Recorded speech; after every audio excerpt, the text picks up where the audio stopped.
Team, how are we? Welcome back to the High Performance Coach podcast. Today I'm joined by a very special guest. Some know him as the storyteller, the story seller, Mr. Chris Burns.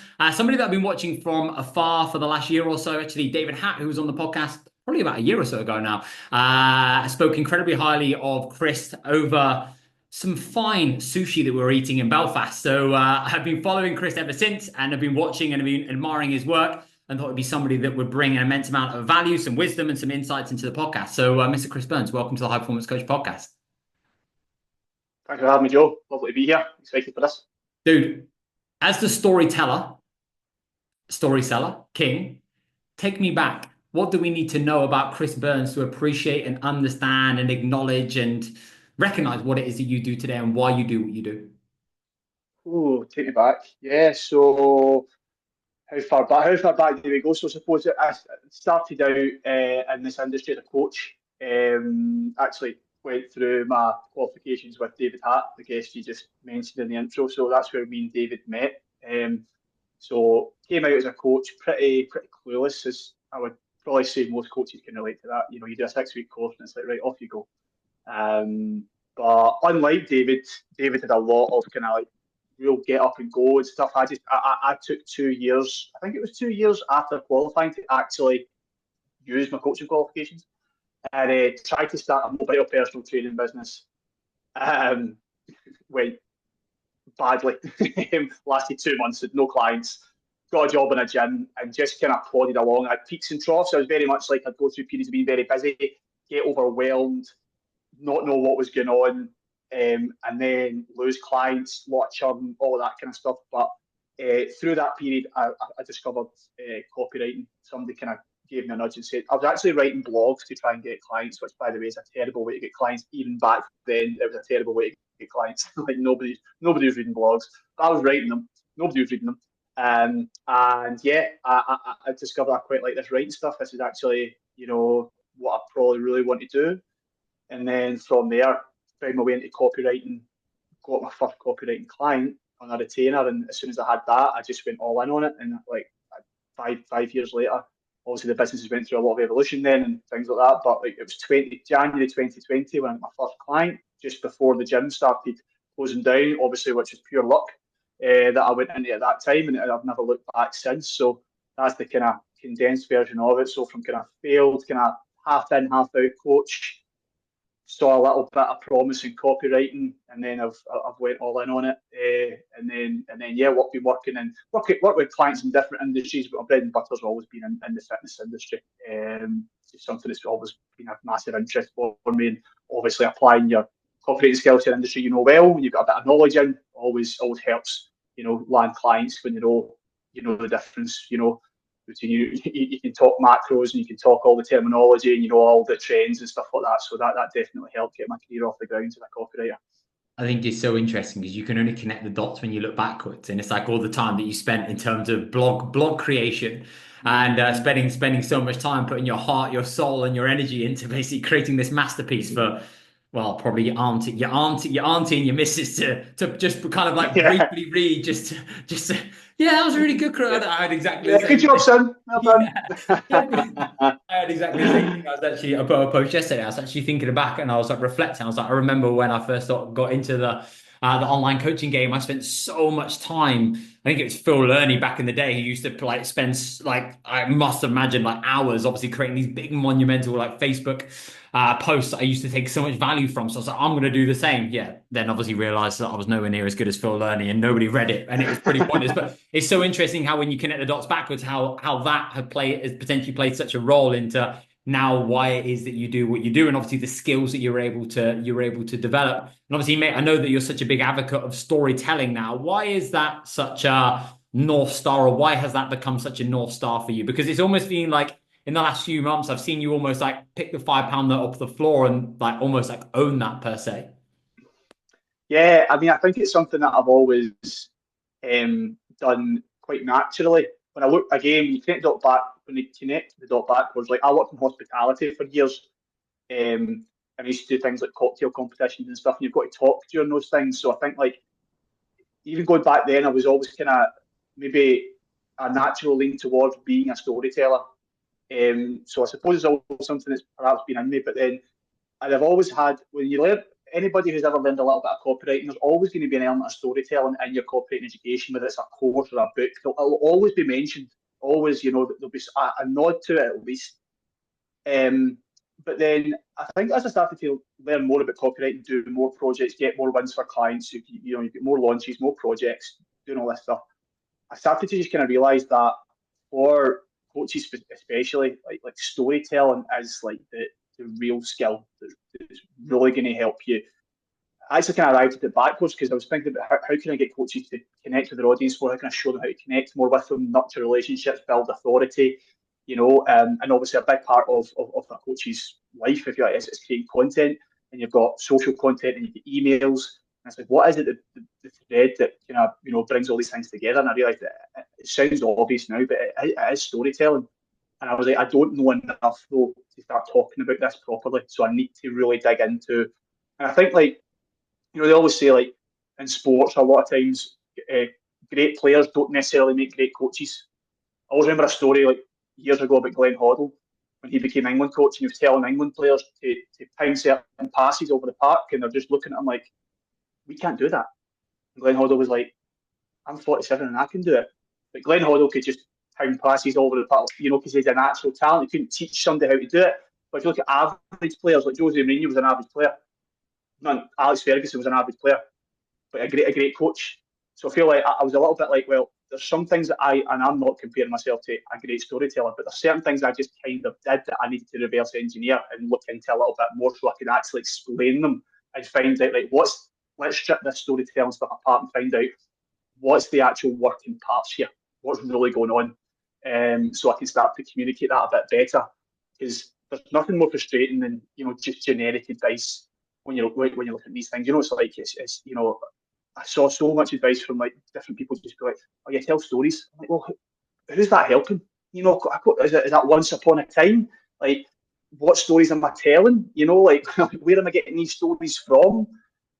So I want to answer all those questions. And like you said, the past few months, I've started the process of trying to answer those questions as much as possible so I can show coaches, right, okay, here's what makes up a good story, and here's where you can find the ideas for them, here's how you can craft them easily, because I understand that coaches have got other things going on. They've got clients, check-ins, they've got other stuff to do, they've got to train, they've got to create content. So it's like, how can I package this up in a way where it's just like the stuff that's really, really important so they can learn it quickly? Because this isn't their necessarily passion like it is mine. It's almost my full-time job to tell stories in a certain way. It's not theirs. So I think that's why I've really got down a rabbit hole on this, the storytelling stuff. So I think it's a real way you can set yourself apart. But I'll try to do it through a lens where it's actually practical for coaches to pick it up and apply it rather than getting into the stuff that. So, I'll read really deep and watch YouTube videos and do loads of practice so I can find the needle moving stuff that they can just go and be like, right, okay, I'm going to do that in my next carousel, I'm going to do that in my next email, I'm going to do that in my next sales page. So that's where it's all kind of started from. And the response has been pretty good so far. So it seems to have struck a chord. So just going to keep hammering away at it, If we were to look at the practical elements, then, if we were to break it down, what are some of the key principles that people need to understand that make up a good story that you could give some people some anchor points from which everything else could be built upon? So I think the first thing to start with is connection, because that's ultimately what storytelling is. It's connecting with an audience. And I even misspoke there. It's connecting with think about connecting with a person, one person. Now, you might be sending this email out to 10, 50, 20,000 people, or, you might be posting to 150 followers, but it's one person connecting with whatever your story is. And I think that then naturally filters out where you get your ideas from, because when people think of storytelling, they probably go towards extremes in their life. So what I find is when I ask people, like, when I ask the open questions to get them thinking about it, like, well, what kind of stories, in my workshop, like, what kind of stories would you find from your life that you would tell? And they go to, absolutely mental stories. Oh, I was mistaken for a drug mule going through customs in Mexico and I spent 3 days in a Mexican prison. I'm like, do you know what? Yeah, it's pretty funny. And see, if you're a stand-up comic, that would probably be a good story. But as your clientele, as Steve, who works in accounts and wants to get a decent nick for the summer, is he going to relate to that story, or is he going to give him a laugh but not much else? There's not much to connect with there. So I think like then you look at things from your everyday life, which sounds a bit underwhelming at first, but when I learned this, and I learned this from somebody called Matthew Dix, I've read a lot of his work and done a lot of his exercises and things, and he's been a big influence on me. So I want to give him the credit that he's due. But I think like even I look back, see the stories that I told just from like general life, just going through my day. Those are the ones that really connect with people because they can see a bit of themselves in those stories. And it can literally be anything. It can be an interaction you have with somebody on a daily basis. It can just be a thought that popped into your head when you're out a walk. It can be these different little things from your past as well, that people see a bit of themselves in, and it doesn't have to be exactly like it happens. So I tell a story about losing all my mates on my first boys' holiday. That's just a formative experience, and there's a bit of humour in there and things as well. But whenever I tell that story, people will often react to it and say, "Oh yeah, well, I had a similar experience doing this." So there's a connection there right away. So the first point is always like connection. And the next thing is always like surprise. A bit of surprise, a bit of a moment of change. Like if you've got something in your story that is going to shock the audience a little bit and like make them sit up and go, "Oh, didn't see that one coming," a bit of a twist, if you like, hold that back. Like don't lead with that. So if you've got so, for example, I've sent an email the other day, and it was about, very briefly, it was being in Barcelona with my mum for her 40th, and we met two Dutch guys, and they started talking away to us, and this guy's giving it the big man, talking about how he's a man about town in Amsterdam, and he's this and he's that. And I very quickly clicked. I was like, this guy's got no idea that's my mum. Right, because my mum was only 16 years older than me, so everybody thinks my mum's my girlfriend, which is great, by the way. Love that. That's been great my whole life, right? Everybody thinks your mum's your girlfriend. Brutal, right? And I just said, "Mum, do you want another drink?" And I swear to God, this guy changed like that. He sat up straight in his chair. He changed his tone of voice. He was like, "Oh my God." Like, he could not believe that he was talking to a mother, right? And he was completely blown out, and he just made his excuses and left. Now, if I'm telling that story, say it's in an email, I'm not going to put in the subject line, he didn't know she was my mum. I've given away the goods there. You know right from the off. So I think if you can find little elements of shock and surprise and twists and things, then keep them for further into the story. So you can drop them in people and then you re-engage them. And listen, it doesn't have to be something that actually happened in the story. These twists and things can come from your expectations, being either surpassed or being underwhelmed. It can be your internal dialogue. It could be a literal twist in the story where something comes up, a bit of shock, a bit of a moment of change, whatever it is. But I think that's something that can really, really improve the engagement in your story and people really being bought into it. As if you just find, before you start typing, find out what that little moment is, and then pull that back a little bit and hold it for just the right moment. Whether it's a carousel or a video, by this applies across all the board. Don't think this is just about emails. Just be able to think about how you can hold that stuff back. So I understand, like you think, the hooks, everything, which is very, very true. But there's lots of ways you can create hooks and engage people from the top, rather than just using the best part of your story right up front, because then it's like, well, you kind of, you've used that too early there. So I think those two things are not easy, but they're simple ways to improve your storytelling instantly. And literally, if you're listening to this now, if you do those two things in your next post, then it's going to be significantly better. It's so easy. One of our coaches, Ben Leader, he basically calls it like normalizing your norms. It's so easy just to normalize your norms. And like you almost think that as soon as somebody says, "Oh, you need to tell a story," it's like, well, what's the weirdest and wonderful and most wacky thing that's ever happened to me? Or like, what's the most dramatic thing? And you end up going to like a different end of the spectrum instead of actually now realizing, do you know what? People just want relatability. They want normality. Do you know what? Actually, they want to be able to put themselves in your shoes and be like almost like the main character because they've had a similar experience or they can relate or they can get it. And it can be so easy just to overlook like the day-to-day things.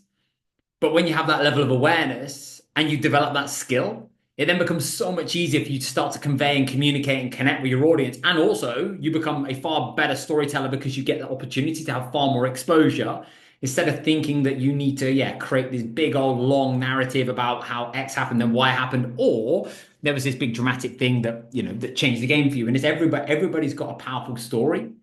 And it's just about unpacking like what is it about you that makes you you that is now going to connect you to your people that makes them go, I like that guy, or I like that girl, or they're like me, or that's exactly where I was, or they've got values and traits that I see in them, that I see in myself, that I now really resonate with. Otherwise, you're in this just sea of information, which people switch off to, they Yeah, don't connect to. exactly. It becomes then this big limiting factor. What for you needs to happen in order for a story to actually have a real kind of powerful message that's obviously conveyed? Because obviously you've spoken about there that there's got to be that element of surprise, there's got to be that element of connection. I think sometimes people and coaches struggle to then understand, well, how do I then relate that back to what I do? So what would be a nice transition, or what are some frameworks you can apply that would potentially be something that people could go and action and implement that would help with that? Because I think sometimes they're like, all right, people mistake my mum as my girlfriend. It's like, all right, how does that relate back to I don't know, fat loss, you know? And it's like, so mate, Yeah, yeah. tell me more. Yeah, so great question, because this is the one thing that I would say I probably get asked the most from coaches that I work with is like, yeah, how do they make that connection? Because once they get the storytelling part, it's like, right, okay, where am I going from here? You know, I can tell this story, connects, suspense, surprise, all of that stuff, but where do I go? So I think like there's no set way of doing this. Sometimes you can start with a lesson and you can work backwards to a story. So don't think you also have to start with a story. Don't put yourself under that pressure. Just go with whatever comes first to you. Excuse me. So say you had a particular lesson that you wanted to impart on your readers. Like this morning's email, I'll just give you. I'll start with an example, then I'll pull it apart. Um, Myself, my wife, my daughter were in a local coffee shop yesterday morning. We went up to the counter. There was a woman in front of us. There was an old guy sitting down. The old guy's a regular. He's a complete pain in the arse, right? He's one of these guys that tries to talk to everybody, forces conversations, zero social awareness, right? So he's to be avoided at all costs. So we go in, we go up to the counter. Woman orders a coffee. She goes to sit down. She walks by and she goes, "Hello," and he goes, "Hello, sweetheart." And then she goes, "Don't call me sweetheart." And me and Jar are like, this is about to get awkward. And all the staff are staring at each other. And then he hits back with, everybody gets a sweetheart off me, sweetheart. And I was like, oh man, this is going to get really awkward. But then it turned out friendly, right? It turned out friendly. And I told that story in an email and I said, this is actually about picking your battles, because that's just a wee old guy in a coffee shop. She's got every right to say, don't call me sweetheart, but she's never going to see him again. She probably could have just left that alone, just went, oh, he's just some old guy. Do you know what I mean? And then I related that back to, you probably have to pick your battles in your messaging as well, because if all you're doing is picking fights online, if that's all you're doing is reacting to carnivore cams content or picking fights with somebody that doesn't follow your methods, you're just now another ranting guy on social media. You're not building connections with anybody. Yeah, you get lots of reactions, you get lots of laughing emojis in your content and DMs saying, oh mate, that post was hilarious. But are you getting any clients? Are you making any connections? Are you building your business? Probably not. So I took that story and just made it. I just found the lesson, being like, you know what, you should probably just pick your battles. That's the lesson there. And I know you might be listening to this, like, okay, well, you do this for a living. How can I do that? I think really it's just about digging into the story a little bit and thinking about, okay, well, I had this experience, so what lessons did I take from that? Really, it's about being a bit reflective, you know, and thinking on these things and not putting yourself under pressure for the idea to come to you right away, you know. So maybe jotting down a few things. I always advise think about some formative times in your life. You know, like I said earlier, the first boys' holiday. Another formative time in my life was when I got my first promotion in my hospitality career during that period, when I first became a coach. And think about what type of things happen during those times. And because then that just gets your subconscious bubbling over and you can start to dig into those times and be like, okay, well, what lessons can I pull from that? And you'll find it's very, very easy to then transition to those lessons to share with your audience. And by the way, not that I never encourage coaches to become like thought leaders necessarily in terms of like giving out, you know, I don't know if you do this, Joe, but giving out life advice on every single area. I'm like, you probably maybe want to rein that in a little bit, but it doesn't always have to come back to building muscle and fat loss. Sometimes you can just share a powerful lesson that shaped who you are, you know, shaped your values, because not that you should, obviously you're always you're going to talk about fat loss and these things, but people understand that about you when they land on your profile. They know that, I would imagine, pretty quickly. Okay, here's Joe, good shape, he's a coach, I know what he's about, but who is he? who is this guy? What's he really about? What makes him tick? What's he, those are the kind of bits that people are kind of nosy about. So not that you're trying to necessarily give like profound lessons, but another example, what Carousel done a while ago, which went mental. I had so many replies. I was telling a story about how I was in my best mate's house. We were 12 years old. I kept asking him for something to eat, and he kept on saying, in a minute, I'll get you something in a minute. And I went to get myself a glass of water, and I shouldn't have done this. I knew better. I was raised better than this. But I opened the fridge, and there was nothing in the fridge. And I mean, nothing. There wasn't an old jar of jam. There wasn't butter. He didn't have any food to give me. His family had no food, and there was five of them in the house. And I'll never forget that. I'll never, because I was only 12, so I was 12-year-old boy, so I had the IQ of my flipper, right? I was a wee idiot, as 12-year-old boys are. But I'll never forget in that moment being like, wow, like, oh, I just couldn't quite, I probably didn't have the emotional capacity to fully compute that. Now, being a father myself and being older, I get more from that experience every time I think about it. So just sharing those experiences is great. People find out more about you. So I would say, just to recap that, like, start with either the lesson or the story. If you start with the story, you're probably going to have to do a little bit of digging initially, but once you build that muscle, it'll get a lot faster. So don't expect to be fast the first time round.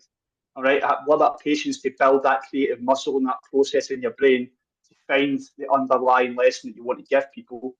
And then if you're starting with the lesson, you might have to sit with it for a couple of days or you could maybe sit for a while and be like, okay, well, what experiences have I had in my life where this reflects that? And see, the other thing, if you can't really find an experience to share the lesson, then maybe you've got to think about, is this something I really want to share? Am I just regurgitating something? Is this something I truly believe? Or have I just heard this and it sounds good, and then I'm just going to go and repeat it because I can't really back it up. So I think those are the things I would say about making those connections. And you don't want to be, like, featured on the state of LinkedIn with these stories that are just so, like, so ridiculous that, my daughter was getting in for open heart surgery and I got a call and I had to take the sales call because, I had to hit my targets, and that's what commitment's all about. You don't want to be one of those guys. So don't take those massive leaps, and use these extreme personal stories or anything like that. But hopefully that gives people something to work with, a couple of different ways that you can start digging for those connections with stories. Yeah, so good. What I love is that people know that you do fat loss or you do whatever it is that you do, right? And ultimately, people don't connect with you just because you now tell people to be in a calorie deficit or you help people get in shape. Like, people are now looking to buy from somebody that they know enough about. And the way in which you do that is ultimately by sharing your experiences, sharing your lessons, sharing your insights, and sharing, like, even how you see the world, how you view the world, what's important to you, what's not important to you. And I say this to people all the time. It's like, the people that we trust the most are the people that we know the most about. And the people that we know the most about, like, ultimately the reason that you probably then have similarities or commonalities and things that now bond you together, that then make you stronger. And that's what you're trying to do, is expose, open yourself up enough in a way that just allows people in to be able to get to know, like, maybe why you do what you do, or what drives you, or like what's now led you down this path that makes you think in the way in which you do. And I think if you can start to bring that in, it's like, exactly as you said, not everything needs to be then brought back to, this is why you need to be in a calorie deficit, or this is why you need to do this movement. It just has to be actually giving people, like, as many pieces of the puzzle as possible, and an emotion or a feeling when they read what it is or hear what you say. It's like, actually there's that level of connection, and it gives them that desirability. It's like, it's that thought process of, like, what's in it for them. So like you said about the lesson piece, it's like, what's going to make me want to keep reading here, and why is it worth my time now me reading on? And like, through the form of obviously storytelling and being able to create obviously stories that are relatable, that are normal, that are everyday, that people can actually now sit within and go, actually I get that. That's the thing that then actually makes people keep wanting to come back, and they also see you as a normal human being as well. Because I think it can be easy for people to then pedestal instead of actually just put you on a platform and actually realize, you're a bit of a you're a daffy, or you see the world through this lens, or you have a joke about this thing, or actually, do you know what, you do like a night out with the lads, and that's absolutely that's absolutely fine. Like, that's the thing that then obviously then puts you here. You speak quite a bit, mate, about the importance and the power of shifting beliefs within copy. Why is that so important, first and foremost? Yeah, so I think the shifting beliefs is what I kind of landed on as a way that you can build trust and authority, and again connection. I'll keep on saying connection because I mean we're ultimately in the business of selling services here, aren't we? And it's a coaching service, and that's just one thing I very briefly want to pick up on. It's like I think sometimes when you're a coach, you become a little bit detached to what the clients are actually doing when they sign up to you and what it really means for them. And I know people listening to this will be in all different types of markets, but ultimately there is a real element of vulnerability in signing up for a coach because you are, really signing up to be like, okay, well, I'm going to be really honest with this person, and I'm going to share my highs and my lows, and I'm going to lay it all on the line for them. These are my goals, and and they're going to give me objective feedback, and there's a little bit of judgment involved in that. And I think it's really good to stay in touch with that, because I think like that's another element of storytelling that has to come through, and that's being vulnerable, not in the cheesy influencer way that's just completely manufactured and made up, but being genuinely vulnerable. Like that, if you're going to go down this storytelling road, you're going to include more stories. You're going to come up against ones. You're going to go, I probably shouldn't tell that. Those are the stories that you should tell right away. All right, those are the ones that you absolutely have to tell because those are the ones that are going to have the biggest impact for sure. And then when it comes to shifting beliefs, I think like if you imagine, if you think, so let's take what we're talking about here, storytelling. Very simple example of shifting beliefs is I could say to a coach, like, you probably think that storytelling is about having this, almost magical power over the English language, having a delivery of a stand-up comedian and having a well of stories that would make Charlie Sheen blush. But what if I told you is really just about using conversational language and talking about things that happen to you probably every day, and all you need to do is get better at identifying those things. That's an example of shifting a belief right there. So all I've done is I've went like, you think this, but actually this is the case. And if you can do that, then you automatically have that person's attention and you have their trust because you've actually literally planted an idea in their head. And they're like, oh, I didn't realise that. So I think that's why it's so important, and you can shift beliefs in a lot of different ways. That was obviously a basic example, but there's endless angles you can take there. You can think about, well, what's the kind of internal dialogue that my ideal client has? Like, what are they telling themselves about their situation when they're going through? And that's why a really good exercise is to go through a week in the life of your client, and think, okay, Monday, wake up, what do they do? And go through all those days and those scenarios they find themselves in. Use your check-ins and more so your onboarding forms actually as a little bit of inspiration to find those, fill the gaps and colour in. And then just think about like going after like, okay, well, this is what you're telling yourself about like, why you can't get the results that you're looking for. Or this is what you're telling yourself about why you say can't get to the gym, or you can't seem to build momentum, or you can't seem to do X, Y, Z. But what if this is actually the case?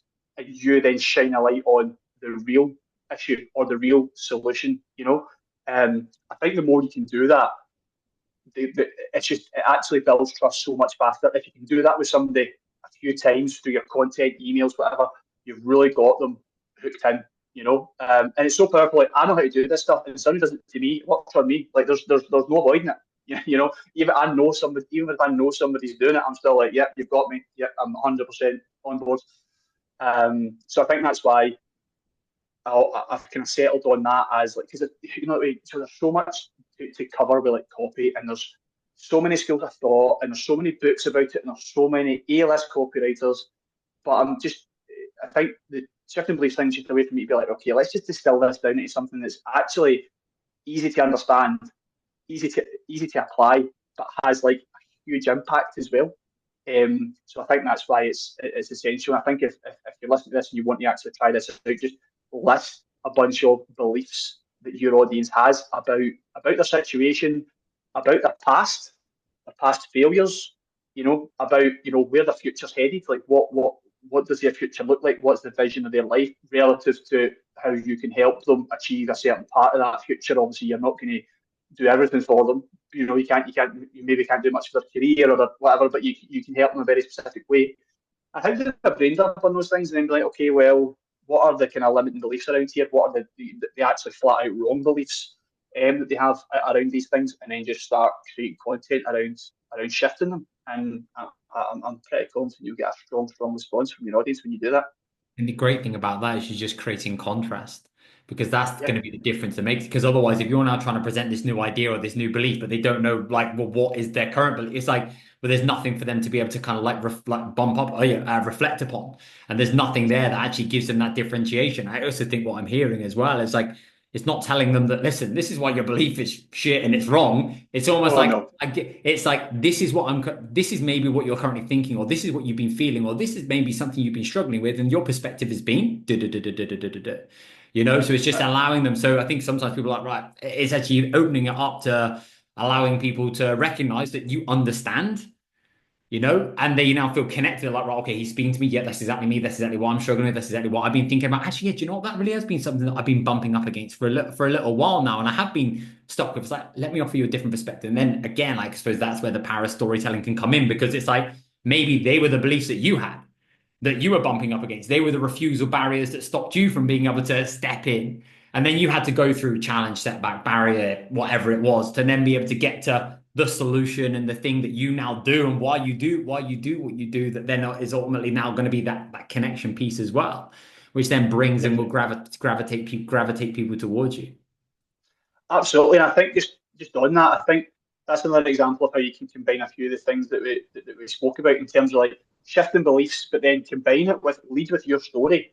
So like I could say like when I first obviously at the start of the episode I told you I started a mobile personal training business.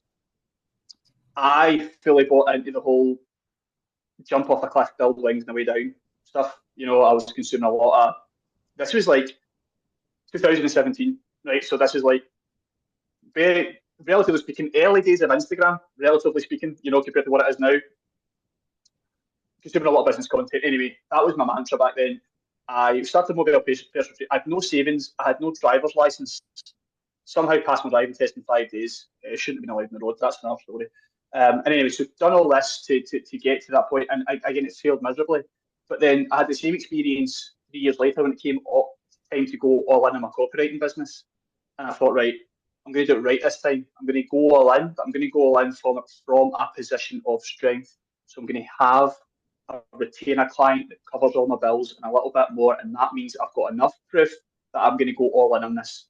Because you do have to go all in, you do have to commit, you can't half-arse these things, but you don't have to go all in from the weakest possible position. So you see, I could then take that and shift those beliefs around. You know, I can I can lead with my story of learning this lesson and shift the belief at the same time. So if you're doing these exercises, if you start to think about this stuff, you'll probably find that you can merge a lot of things together. So if you're talking about shifting beliefs, it doesn't always have to be leading with that up front. You can lead with your personal experience. You can lead with a story of a client. You can lead with a story of some kind.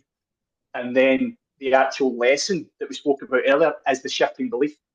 So if I was telling that story, I would arrive at the lesson of, you know, going all in doesn't mean what you think it means. You know, going all in misses out where you're going all in from, and that's the key part. Is like where are you going all in from? Make sure that you're in a strong position, sort of thing. And yeah, so there's another example of how you can combine these things I spoke about and arrive at a really powerful piece of storytelling, powerful piece of copy that can be used, I mean, on every platform. You can do that on video, again, social content, email. It applies to it all. So yeah, I just spotted that opportunity there to show everybody how that can all come together. So I wanted to make sure I grabbed it before we moved on.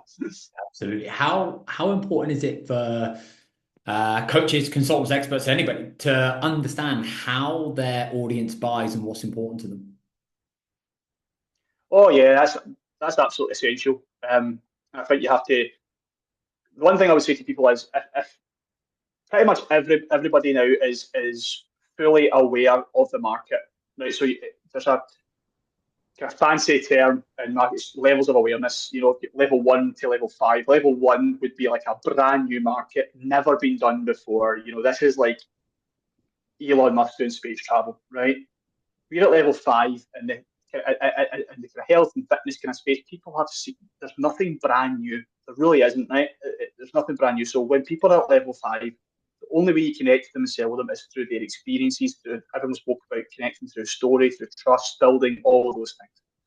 So I think like digging into, okay, well, who's my ideal client and what do they need to see from me in order to buy? Are they a highly skeptical buyer? Do they look for more emotional connection in terms of like I've got clients that are looking for more of that how do I put it, just reassurance that the past mistakes that they've been doing aren't their fault. That's hammered into them through all their marketing, okay, because they need to know they've not failed. But I've got other clients I've got one particular client who only really works with people who are doing like 3 million a year above in their business, and it's like those guys want to be led. They need to see a leader and an authority in order for them to even consider paying attention to you. So if you go to those guys with a big story about how their past failures are all fine, I can tell you what, you're not making a single sale. They won't even look in your direction. So I think getting a little bit of an idea of, okay, well, what are the kind of archetypes around like how my audience buys? What is it they look for? What qualities do they look for? What process do they go through? Are they even doing things like, are they Googling my name? Are they looking into reviews? What kind of behaviours do they have before they get to the point of sale? And like, I think like sometimes I just remember back to when I was a coach and I would hear somebody say things like this. I used to think I had to get absolutely spot on. See with these things, and this is what a lot of marketers don't tell you, right? Is a lot of this stuff's best guess. Genuinely, like I read a book called What Customers Think, and it just totally blew my mind because it just makes you realise like nobody can actually tell you why somebody buys something for sure. You can't, right? If anybody tells you that, they're full of it, right? I don't care what kind of fancy spreadsheet data they've got, you can't actually say, yeah, this person bought this service for this reason, all right? Because we're complicated people. A lot going on in their lives.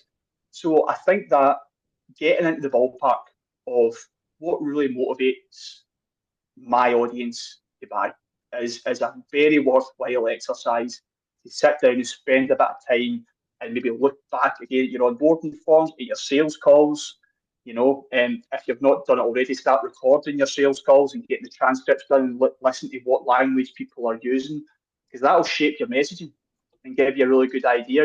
And yeah, like I said, I mean, people will be having all different people listening to this will have all different types of markets. I think just getting to understand yours is absolutely essential to shape your messaging and the type of stories that you tell. It's never one thing. It's always a combination and a compounding Oh, effect of absolutely. lots of different things that then start to build. And I think as well tied into this is like, what are the communication channels? Because when you look at different people, some people have to do things, some people have to see things, some people have to hear things, some people want to read things, and everybody will absorb and take on information in a different way as well. And there's also an element of like fuck about and find out and just give yourself that opportunity just to explore. I think sometimes exactly as you communicated perfectly, it's like there's this like I need to get bullseye. And it's like, no, there's no like you don't run out of two peas that you can put into the machine here. Like you have an infinite amount of tries and an infinite amount of goes. And it's about doing something, taking what data you take from that in terms of how you felt emotionally and obviously the connection you had towards it, did you, etc. But then you also then look at the data and go, right, okay, what worked, what didn't work, right, okay, I'll try this next time, and being able to Exactly. kind of just have that like exploration and that appropriate curiosity towards everything you're currently doing rather than thinking you need to hit bullseye straight away. Otherwise, you're optimizing for something that, well, is never going to happen. And you then don't give yourself enough goes. And that leads to not enough having enough exposure for you to get better at the thing that you're doing in the first place. Like even as you saw time, I think this is episode 100. Well, we episode 102 of this podcast. It's like I started this podcast however many years ago because I was like, I'm just going to talk into a camera, and at about 100 episodes, I'll start taking it seriously. But if I do 100 podcast episodes of speaking into a mic, I will be less shit than what I was 100 episodes ago, and hopefully, I'll Mm-hmm. become a slightly better communicator than what I was. And if that's the case, then that's brilliant. And then after 100 episodes, then I might just, improve the production or whatever it now might be. So it's just actually allowing Yeah. yourself just to be that beginner and just like have fun and play and explore with it. And I think that's what I love about the whole storytelling aspect and even reading your content as well, mate. It's like not everything needs to have a strategy and a structure. I'm going to come on to launches in a second because I'd love to be able to unpack that. But actually, sometimes it actually is just giving yourself the opportunity to talk about things that you're passionate about, excited about, stories that now connect you to people and give people that flavor of, yeah, lots of different experiences and opportunities just to resonate, connect, and feel like they can get to know you. Yeah, absolutely spot on. And I think like it's a bit of a cliche now.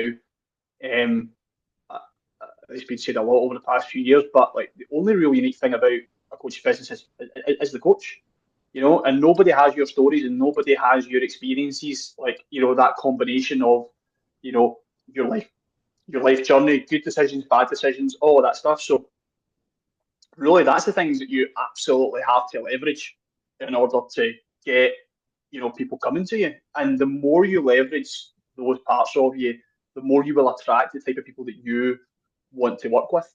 Like I, when people come to work with me, I I can't tell you the last time I had a bad fit. Genuinely, I can't tell you the last time I had a coach come through one of my workshops or anything that was like, I was like, man, that was rough. But it's because like the stories that I share, people either resonate with them or they don't. And listen, I have people that unsubscribe from my emails. That's fine. I normally find when I tell and I really go in on something, that's when people unsubscribe. I'm like, okay, I've obviously hit a chord that doesn't, connect with you. That's great. That tells me that we're probably not a good fit. So I think what you're saying there is absolutely spot on. The more you can share it yourself and get those stories out there, the better. The better your actual kind of lead quality is going to be. And like you said, just prior about the data, I think like something to always remember about it. And I do use data in my work, of course, to do track open rates and clicks and all of that stuff.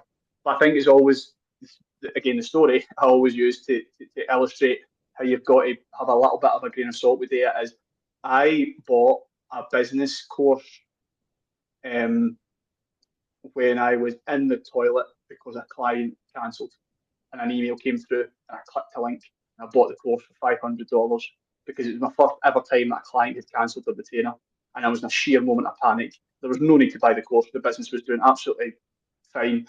But if you looked at that from a data perspective, oh, well, that email with that subject line and that copy and that CTA placement converted a $500 sale. I mean, no, it was a panicking Scottish guy in his toilet clicking a link and buying a course, pure impulse buy, pure impulse. I ended up like the next day getting a refund for it. I don't want to be that guy, but I was like, look, they did offer a 40-hour refund or something like that from memory. So yes, I just show you how misleading data can be. So just remember that. Just think about me buying a course in my toilet and being like, okay, maybe not all data is equal. Yeah, absolutely. Also, I think let's spin that on the other way, right? Obviously, if you hadn't given the refund, slightly different, but it's like you also never know when somebody's going to be ready. So like 100%. you never know when somebody's going to be ready to buy, and that's why it's so important that you can turn up in a way that actually now gives people as many opportunities as possible. Because again, if you're looking for that silver bullet, you're looking for that like this is now going to be the thing that's now going to absolutely bang. Because if it's not, then it's actually realizing, do you know what? Like people are going to be ready at different stages, different phases, different emotions. Something might have just happened. Again, you never understand, obviously, fully like what is going to be the one thing that helps somebody make that decision. All you need to be is the first person they think of whenever they're now thinking about wanting to do X thing. And if you're lowering the Absolutely. barrier to entry and making it as easy as possible for them to be able to take the next step, whatever that now looks like, that's going to be again like another like real powerful lesson is like sometimes you can't optimize for like this is how many leads I'm going to generate, this is how many sales I'm going to make, because again we don't fully know. You can make a good guess, but there's so much of it depends, which I think is something's quite nice about that for me anyway. But I know with a lot of people they that love like having even more control. It's like I don't like that uncertainty, but I think that's a good thing Mm-hmm. because you almost like never know. And then also that post that you wrote or that podcast that you recorded or that email that you sent. It's like I had somebody message me the other day from listening to like podcast 21 or something along those lines. Like all these things are just assets and emails that you're then building and creating that are always going to be there. It's a bit like putting £5 into the bank, or £5 into an investment. It's always going to be compounding for you. Just don't know when you're going to get the opportunity to get the payout. Get cash in. Yeah, absolutely. You Spot on, know, mate. and I think Mm. when you look at it through that lens, it's like, right, actually, do you know what? I'm just depositing another asset. Like a piece of content is another asset. And I know you're a massive email advocate. That's another asset, that you're Yeah, constantly building. And it might not lead to a sale today, but that might be the difference that makes the sale in 2 years' time because that person read that email about how, that old guy called that girl sweetheart. And then so that's the thing. So I love that. Dude, let's shift gears into um launches. And where do a lot of people go wrong with launches first and foremost? They only think about the launch and not the pre-launch. Pre-launch is the most important part of the launch because you're quite limited. Once you've launched, like you've sent that cart open email, you've got the link, whatever it is. Now, I don't just want to talk about email. Once you've opened the cart on whatever platform and people have the link to go and sign up and they can see the price, because that is a big consideration for people, right? And regardless of the market, they're looking at the price.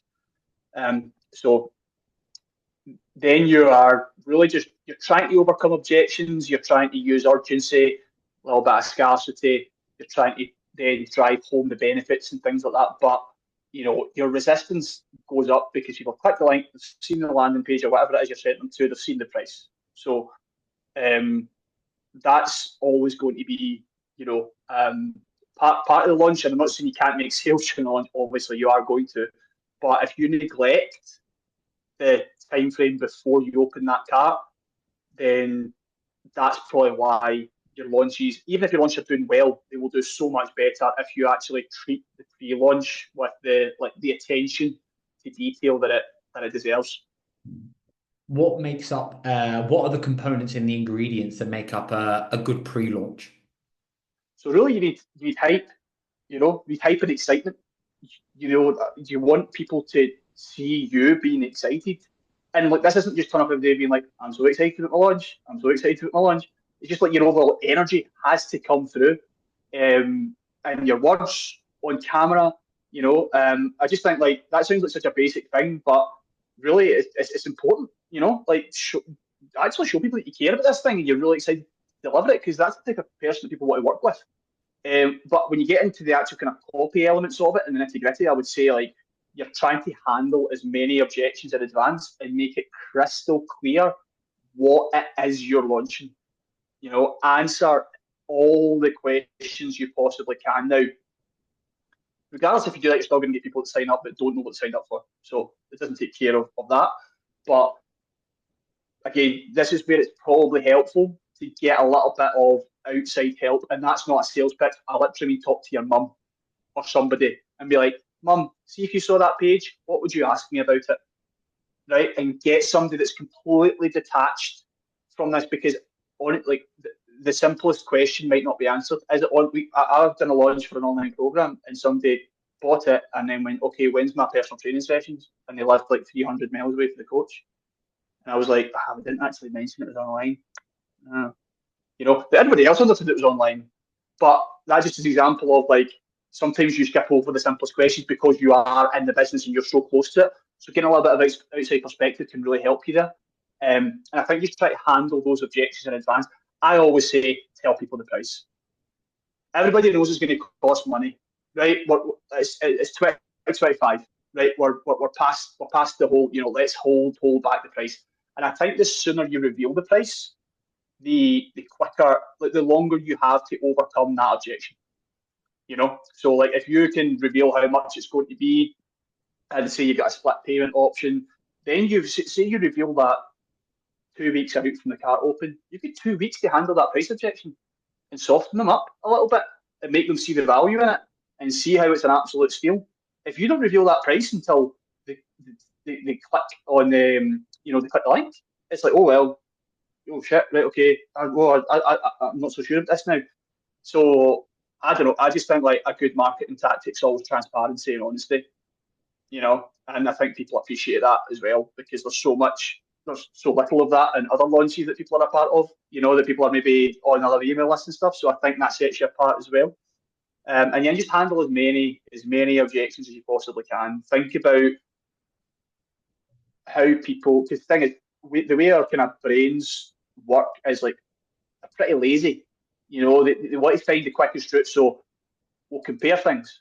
So your 8-week fat loss program will be compared to something else in that person's world that is close enough to it so they can understand. So you have to make it crystal clear that it is totally different and it's not like these things, because chances are if they're comparing it to something, it's going to be comparing it to a bad experience, something that they haven't enjoyed or haven't got results from. So you have to again, so the fact that I've been talking about this for 2 or 3 minutes makes you see how important this pre-launch is, because doing this during the launch, I mean, you can do it, but the horse is bolted in some ways. You want all these questions answered before people come into that launch. So those are the kind of main people. So you can pick them apart if you want to, but I'd say those are the main things you want to handle in that pre-launch period before you open that cart. What are the typical timeframes? Just so people that are going, right, okay, logistically, how does this work? Pre-launch, launch. What's the typical time frame that you would consider at least like the ends that Yeah. people think about? So I would say, so it depends on what type of program you have. So for example, David Hatt, who spoke about the top of the program, we've ran the 12-week peak launch since the first year it launched. The 12-week peak launches in March every year. The cart opens in March. We start the pre-launch in August the previous year. Just to give you an idea. All right. Now, that is for a once a year flagship, all singing, all dancing, higher ticket program for the fitness industry. It's priced around 450, 500 quid. You know what happens, like I say, once a year, 12-week program, photo at the end, huge program. I know a lot of other coaches maybe do, I'm sure it's 4 or 5 intakes of a group coaching program, for example, per year. They'll maybe run it for 8 weeks, a couple of weeks off, then run it again for 8 weeks, sort of thing, that kind of vibe. So if you're doing a flagship, maybe once, maybe twice a year, you're talking months. Build up a wait list, you're talking months. But I would say for the more common one is, to kind of 4 or 5 intakes a year of a group program. I would say you're going to need 10 days, probably, 10 to 14 days to handle all the necessary elements of it, through your content, and then also obviously thinking again through your email list as well if you're using that. That's the typical time frames that I've seen work best. But listen, it can be done in a week. You can also condense it, but if it's going to be done in a week, it's going to be daily. It probably is going to be every single day you're posting and emailing. 10 to 14 days just gives you a little bit of wiggle room. Also means you've got the time to get some replies from people, be it on socials or via email, and get the vibe and see, okay, what are people saying? Again, use that data subjectively and be like, right, okay, this is the kind of vibe I'm picking up here. Maybe here's some questions that I need to answer and things like that. So that's why I like a kind of 10 to 14-day period. Just gives you that time to kind of, basically be a bit more nimble, react to, because it's like people, you go through seasons as well, like people I work with right now running group coaching launches, they're probably going to be really, really busy and not easy, but easier to sell because we're coming up to summer. It's just a seasonal thing. If you're running a fat loss program in October, November, it's probably going to be a bigger lift. And it's not for any big complicated reasons, just because it's the time of year and people aren't really that arsed about it. So you probably need to do a little bit more heavy lifting. So yeah, those are the time frames I would recommend. You're a massive email advocate. How important is email in somebody's marketing campaign and efforts? Huge, huge. It's like I said, I've been doing it for 5 years, running email lists in the fitness industry for every type of coach. I started David's email list for him. And all the way, and I also ran, email marketing for 7-figure fitness companies and stuff, and it's just always at the core of their business when it's done well. And lots of, I just think that, but I totally understand how coaches would be frustrated with people banging on about email marketing, though, because it's sold as this miracle, it's just a windfall of cash. You open a MailChimp account and money just falls into your bank account after you send one email. That's a good hook and headline, that, mate. There you go. I know. Good hook. I'll pitch MailChimp on that. We'll get a few quid. Might get a project out of them. Yeah, so I think that I understand the frustrations, because it is a learning curve. Writing emails, for some people it's not particularly enjoyable at first, because they've got horror stories from high school English and uni and stuff and writing, and it's a lot to overcome. But I just think that it is the platform. Yes, it is, probably your most profitable platform, but it's also the place where you can really connect with people, and really get your message across. And that's the other element that I really want to kind of make sure coaches understand, because coaches have got stuff to say. They've got messages, they've got things they want to impart on people, and they want their marketing to mean something. It's not just a case of, I just want to get hundreds of leads, hundreds of sales and make hundreds of money.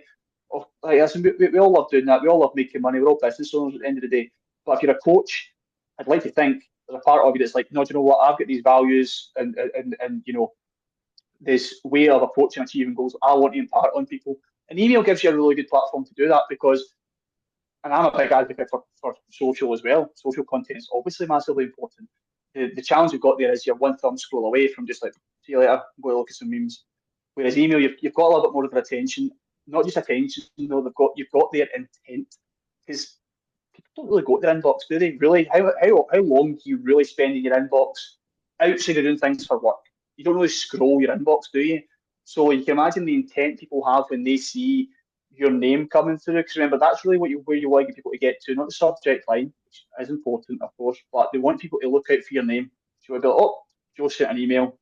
I'm reading that because every time I read something for Joe, I get something from it. So I just think it's a tremendous asset for your business, and whatever learning curve you have to go through to get a handle on it, promise you it's going to be so worth it on the other side of it, because you've just got this list of people that are just ready to buy from you, and it's just a great asset for your business. So I just couldn't recommend it enough. But like I said, I also understand that if you've tried it before and maybe your list is sitting dead or you kind of go in and out of it, I do totally get that, and you shouldn't feel bad if that's the case.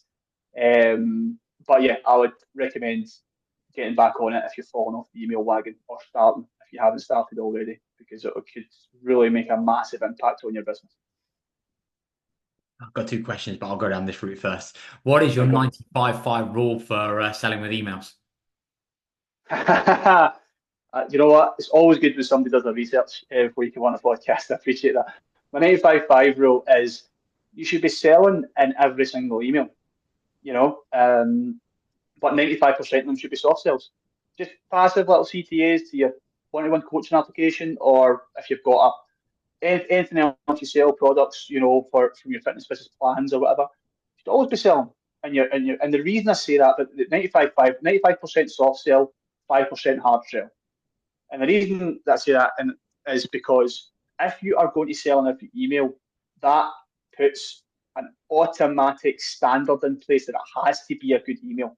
So it has to be, entertaining and engaging and mean something and actually have an impact on somebody. Even if it's just for 2 minutes, I'm not saying you're going to change somebody's life with an email, but it has to be something worth showing up, because if you're going to sell in every email and your emails are crap, then people just going to unsubscribe. So I like it from both sides. Obviously, the more times you ask somebody to buy something, the more likely they are to buy it. I know myself, like I've bought things and I've, after visiting the sales page, genuinely 15, 20 times. And that's somebody that's in this business and all the rest of it, and has to invest in themselves. But I've went back to a sales page off emails 15, 20, 30 times before I bought something. But it's been in every single email. So I think the more often you do that, the better. Because again, going back to what we mentioned earlier about people, how people buy, like people might go on your sales page and read the first wee bit and then click away, or people might go on your, whatever link you've sent them, they won't maybe consume everything on that link, or they might not fill out the application form.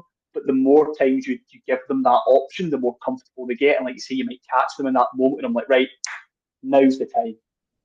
So that's why I say 95-5. The 5% hard sell, that covers like your launches and maybe just some emails again that are just like, there is no story. That's totally fine. It's a direct sales email. You're perfectly entitled to send them and just say, listen, like maybe you found a segment, a really engaged email us. Listen, I know you've been clicking this link. I know you've been checking this out.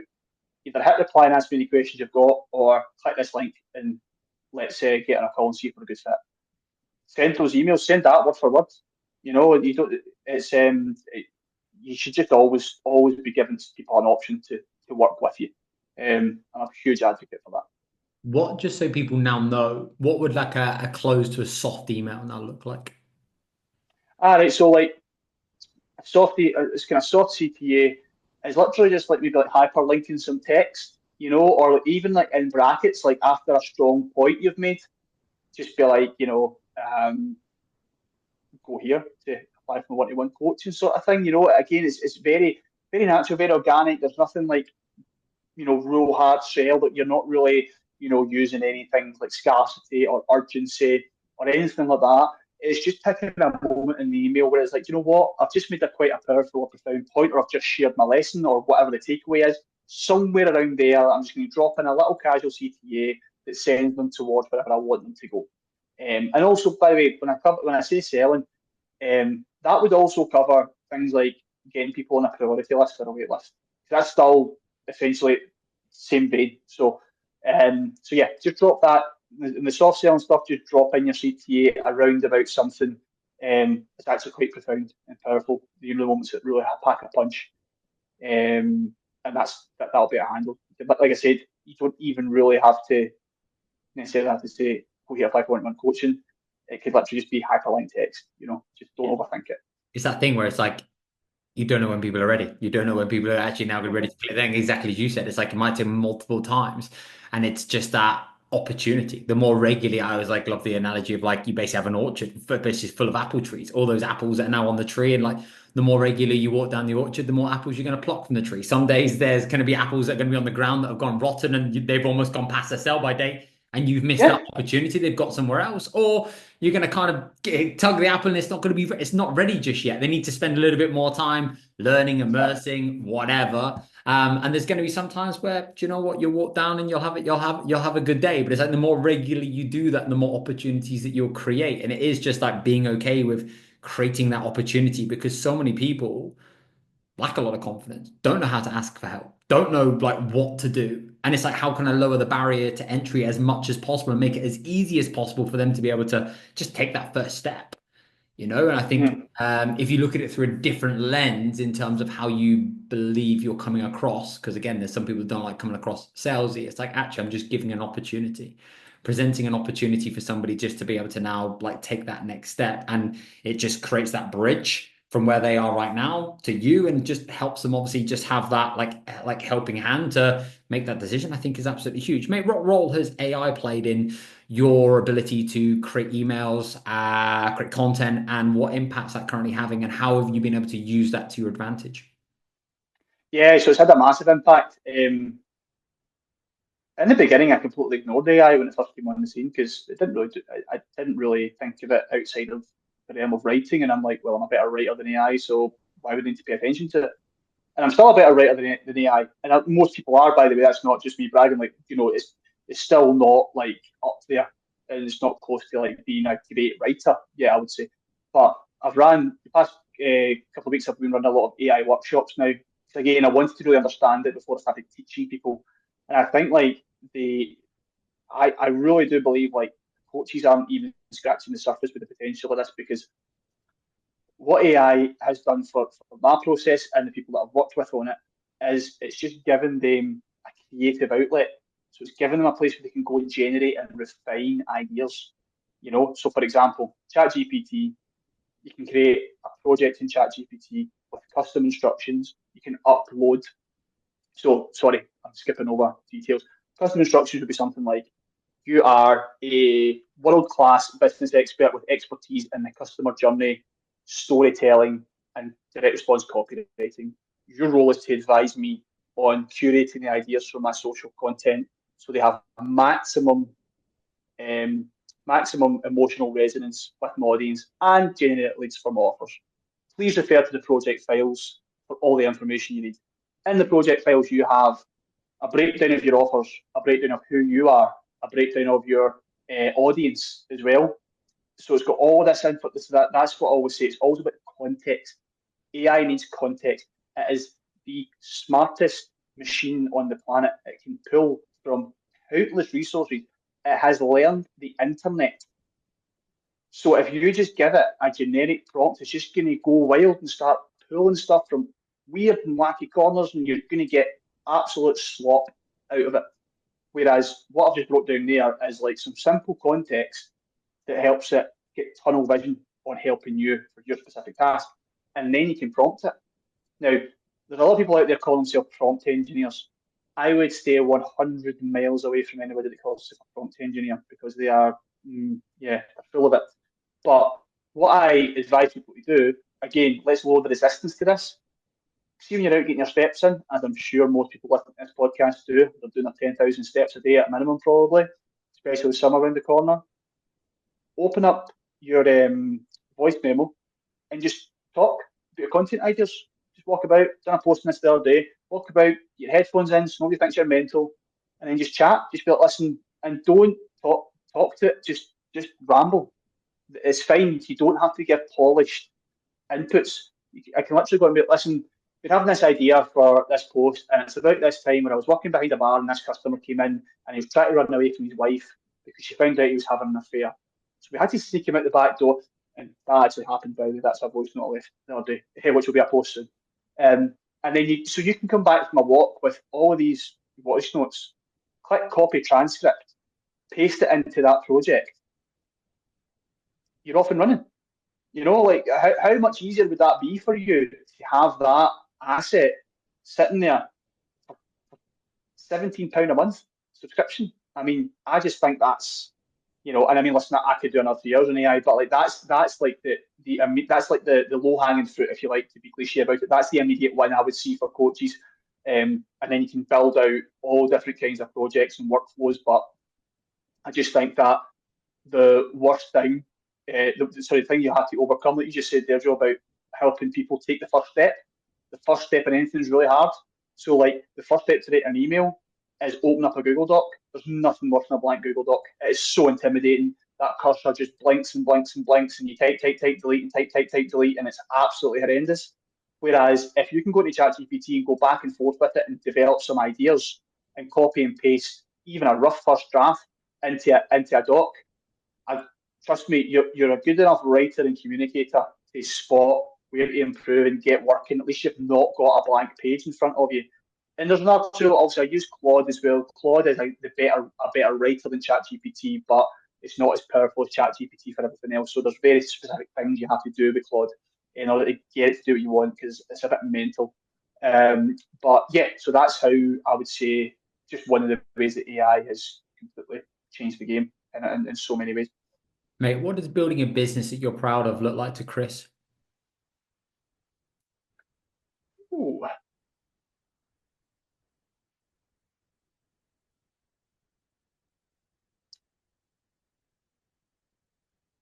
I think it's doing work that has a lasting impact on people, and gives them skills that they can then use to build the life that they want, really. Because I think that's what my work only recently has started moving more towards. So I'll be honest, I've been fairly kind of tunnel vision on client work for 4 years, but I think now I'm at a stage where I want to start imparting the skills and the lessons that I've learned on people, so like I say, so they can go forth and use them. So I think again, this is selfishly speaking, there's nothing more satisfying than like coming out of a workshop with a coach or helping a coach with a copy in some way, and then just seeing them just take it and run with it, and having seen your ideas and your methods for communicating these ideas really take root in somebody and fundamentally change how they can go about operating their business. So finding ways to do that is challenging, but it's challenging work worth doing. So that's what I'm in the process of working towards, and yeah, it's been fun so far. So long may it continue. Dude, amazing. Final question, mate, that I ask everybody. What was the last thing you changed your mind on? What was that thing to change your mind on?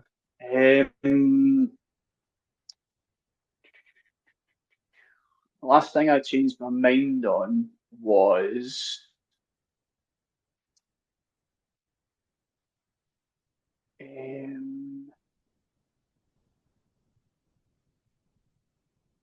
so I would say in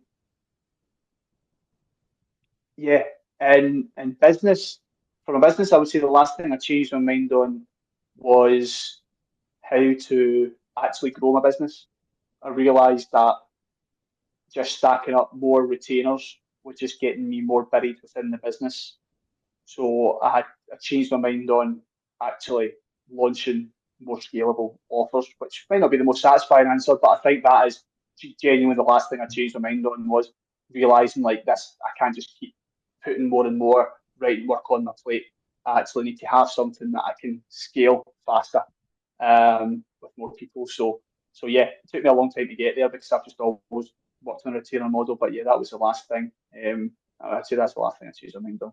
Yeah, mate, I think that's a great thing because you get to a point where you end up overwhelmed, overworked, and you realize you're the biggest bottleneck, and you realize that Oh yeah, you're the biggest limiting factor. And it's actually realizing, do you know what? How do I then have the level of impact that I now want to be able to have, but now actually through a different model?